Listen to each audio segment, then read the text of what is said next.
ஏந்தும் கைகளில் சாந்தம் கொள்வது உன் மனம்தானே. மனம் சாந்தம் கொண்டதும் சரசம் செய்வது உன் விரல்தானே.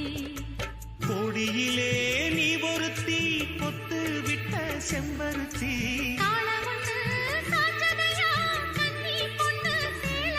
மனம் பாடி பாடி தினம் தேடி தேடி என்னை கூடி கொஞ்ச வந்த மானே.